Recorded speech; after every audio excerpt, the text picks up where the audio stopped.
প্রযোজনায় আসছেন শুভশ্রী। এবার তিনি আলাদা প্রযোজনা সংস্থা খুলতে আগ্রহী প্রকাশ করেছেন। যদিও প্রযোজনায় আগেই হাতেখড়ি হয়েছে তার, এবার নিজের প্রযোজনা সংস্থা খুলতে আগ্রহী দেখিয়েছেন তিনি। এরই মধ্যে প্রযোজক হিসেবে শুভশ্রী গঙ্গোপাধ্যায় আত্মপ্রকাশ করেছেন। রাজ চক্রবর্তী পরিচালিত ওয়েব সিরিজ আবার প্রলয় গত আগস্টে মুক্তি পায়। চলতি বছরে আগস্টে মুক্তি পাচ্ছে রাজ পরিচালিত বাবলি। আনন্দবাজার প্রতিবেদন সূত্রে জানা যায়, রাজের নিজস্ব প্রযোজনা সংস্থা রয়েছে, তার অধীনে তৈরি ছবিতে অভিনয় করছেন শুভশ্রী। কিন্তু এবার তিনি নিজের প্রযোজনা সংস্থা শুরু করতে আগ্রহ প্রকাশ করেছেন। ঘনিষ্ঠ মহলে এ বিষয় নিয়ে নাকি মতামত চেয়েছেন শুভশ্রী। তবে রাজ ও শুভশ্রী একে অপরের সঙ্গে হাত মিলিয়ে দুই সংস্থাকে এগিয়ে নিয়ে যাবেন এ প্রত্যাশা তাদের। এর আগে গত বছর ইন্দুবালা ভারতের হোটেল ওয়েব সিরিজের মাধ্যমে ওটিটিতে পা রেখেছিলেন শুভশ্রী। ওই সিরিজে তার অভিনয় প্রশংসিত হয়।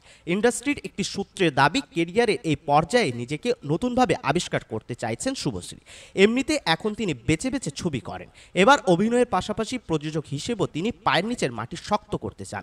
শোনা যাচ্ছে খুব শীঘ্রই এ প্রসঙ্গে আনুষ্ঠানিক ঘোষণা দেবেন অভিনেত্রী। শুভশ্রী কী ধরনের প্রজেক্ট প্রযোজনা করতে ইচ্ছুক তা জানার অপেক্ষায়।